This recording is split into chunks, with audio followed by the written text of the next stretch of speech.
अब्दुल हमीद खुद Mehran press club की team इतने मौजूद है। हीअ असां वटि मौजूद आहिनि अब्दुल्ला कॉलोनी जा अहमद शाह ऐं संदसि पुटु शीराज शाह। हिननि सां मसइलो थियो, हिननि सां मां विढ़िया बि आहिनि ऐं उनखां पोइ थाणे ते ई विया आहिनि। त विढ़िया बि हिननि सां, वरी FIR बि हिननि ते थी वई मेड़ B सेक्शन थाणे ते। उहे अॻियां बासर आहिनि ऐं केरु आहिनि वधीक हिन खां असां पाण खां पुछूं था साईं अहमद शाह खां त पंहिंजी असुलु हक़ीक़त ॿुधाए।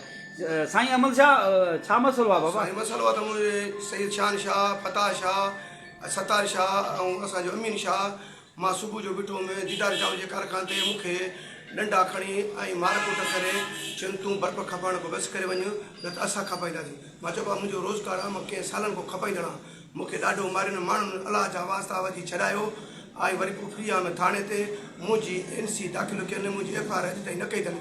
वयमि इस्पताल, डॉक्टरनि मूंखे कंहिं महिल दारखाणो, कंहिं महिल दादू, कंहिं महिल कीअं, मुंहिंजो सर्टिफिकेट मूंखे नथा ॾियनि। मुंहिंजी अखि बि ख़राबु आहे, धकु आहे, ॾंदु भॻल आहे, हीअ अखि बि मुंहिंजी निकितल आहे ऐं हीअ मथे में बि मूंखे ॾंडो आहे।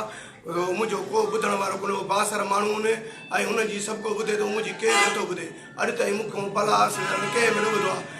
SP दादू, DIG सिंध खे, SH मेड़ खे मां अर्ज़ु कयां थो, मुंहिंजी ख़ुदारा ॿुधे ऐं मुंहिंजी मदद कये।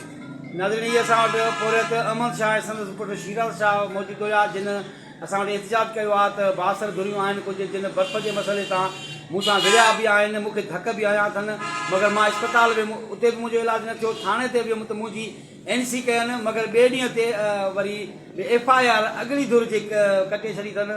ऐं हिन अहिड़ो एहतिजाज कयो आहे। SSP दादू, IG ऐं DIG खां अपील कई आहे, ॿियनि अख़्तियारनि खां अपील कई आहे त असां सां इंसाफ़ कयो वञे ऐं जवाबदारनि ख़िलाफ़ कार्रवाई करे असां ते जेका बोगस कूड़ी FIR कटी वई आहे उहा ख़तमु कई वञे।